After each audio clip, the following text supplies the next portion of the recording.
Europe 1 jusqu'à 11h avec Laurent Deutsch qui est de retour en librairie avec À toute berzingue, 15 villes de France passées au crible par Laurent Deutsch et c'est paru chez Michel Lafon. On rigole depuis hier parce que moi j'ai tendance à dire À toute berzingue. Ouais, berzingue, ouais. Et d'ailleurs, mais c'est berzingue. Ouais, mais c'est un mot d'argot. Donc, comme tous les mots français, avant de rentrer dans le dictionnaire, ils passent par la lessiveuse de l'accent, de l'oralité et du temps qui passe. On les prend ou on les rejette. Les mots n'ont pas tous la même destination. On en invente tous les jours. Et à l'origine, même dans le dictionnaire, c'est à tout, à berzingue, mais sans le E. Tout est au masculin.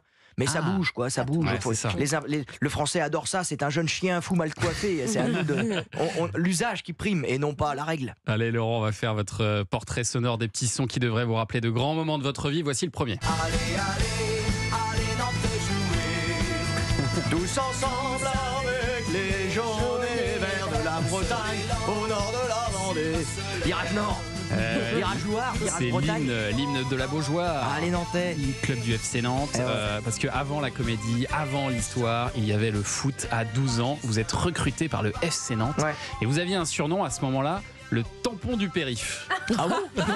C'est des conneries ça. On est tombé là-dessus. Non, c'est pas ça? Non, bah non, j'habitais pas du tout à Paris, ni à Bobigny à l'époque. J'habitais à Sablé-sur-Sarthe, moi, donc il n'y avait pas de périph'. Il y avait une rocade, on appelait ça la rocade, mais elle n'était pas souvent embouteillée. Il y avait personne. Il y avait même pas de feu.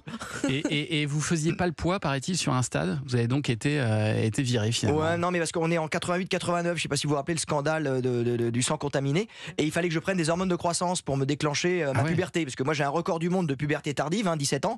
Et donc à 13-14 ans, on m'a dit, mais non, mais là tu peux pas t'entraîner comme les autres, tu peux pas développer ton corps, ta musculature, donc tu rivalises plus. Donc soit on déclenche ta puberté et tu peux continuer à t'entraîner, soit tu rentres chez toi et tu grandis normalement. Et voilà. Et donc j'ai choisi de rentrer chez moi. Vous faites d'ailleurs une petite dédicace à Anis, à page 113. Vous évoquez le club de Sochaux, plus précisément le FC Sochaux-Montbéliard. La plus belle pelouse de France. Ouais, et le premier club professionnel de France, pas au classement bien sûr, mais historiquement, c'est le premier club. Oui, premier club professionnel, 1928. Il y a des sublimes joueurs qui sont passés par là. Moi, le regretté Stéphane Paille, qui est mort il y a pas longtemps, qui était un très grand attaquant.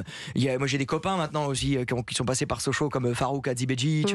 Et c'était les jaunes et bleus. Puis il était tellement beau ce stade, la pelouse était tellement belle. Moi, quand je regardais les matchs de Sochaux, j'avais envie de bouffer la pelouse. Mais il est toujours, Auguste Bonal, il va toujours bien. Et alors, en parallèle du foot, vous prenez des cours de théâtre et ça vous permet de faire ça notamment.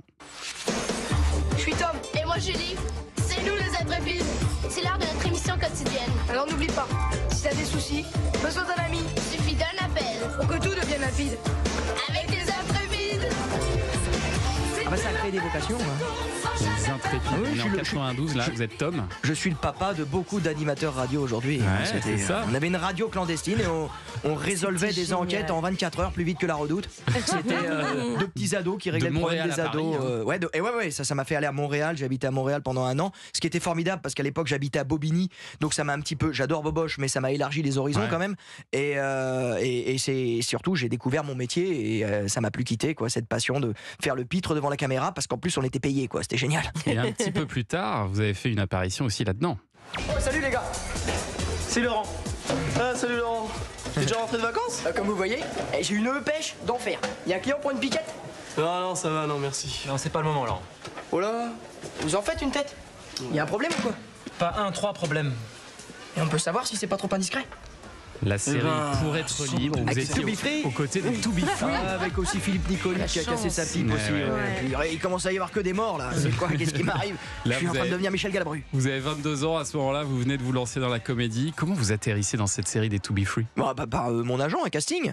Et comme à l'époque, j'habite seul, sans maman à Paris, ça remplit le frigo, donc c'est formidable. Et j'étais très très heureux de participer à ces séries. J'en ai fait plusieurs, des séries. C'était AB Productions, donc il y avait des studios Plaine Saint-Denis, donc moi j'habitais juste à côté à Bobigny, donc c'était rapide et puis on tournait une journée, 2 journées, puis j'avais un mois de bouffe. Et ça vous a permis de faire vos armes et 2 ans plus tard, pour la première fois, vous faites du cinéma. Le ciel, les oiseaux et ta mère, c'est un film où on a fait plein de trucs. Est-ce qu'on peut faire quelque chose sans oseille ici? On n'a pas arrêté de délirer, c'est bien simple, on n'a pas arrêté de délirer dans ce film. Et si vous consommez pas, faut dégager là. Merci. Là, on est en 99. Vous jouez pour la première fois au cinéma Le ciel, les oiseaux et ta mère de Jamel Ben Salah avec Jamel Debbouze. Il paraît que déjà, d'ailleurs, sur ce tournage, vous bassiniez tout le monde avec l'histoire de Paris. Un petit peu, ouais. C'est Jamel Ben Salah qui raconte ça. Et puis surtout l'accordéon. parce qu'ils écoutaient tous du rap, mais moi j'adorais l'accordéon, j'adorais, c'est peut-être mon passé breton nantais, puisque Nantes est en Bretagne, on va pas rallumer un feu, mais bon, voilà. Ils en avaient tellement marre, je leur mettais des musiques de Triane, d'Anne Arbraz, je leur mettais des choses comme ça, que pour mon anniversaire qui était sur le tournage, ils m'ont offert un accordéon diatonique, et je leur ai dit, chiche, j'apprends. Et ça fait 20 ans que je me bagarre à apprendre l'accordéon diatonique, c'est un enfer, mais c'est un défi que je continue à essayer de relever. Alors l'histoire aujourd'hui a pris le pas sur le cinéma et le théâtre, c'est derrière vous ou on pourrait vous revoir au cinéma ?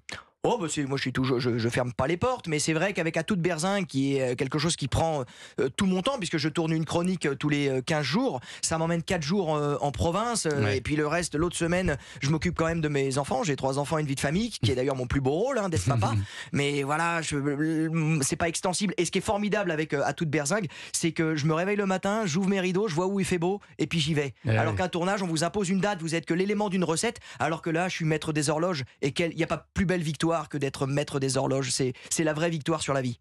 Laurent Deutsch, vous êtes l'invité de Culture Média jusqu'à 11h, ne bougez pas, dans un instant, Héloïse Goua va nous présenter sa série de la semaine.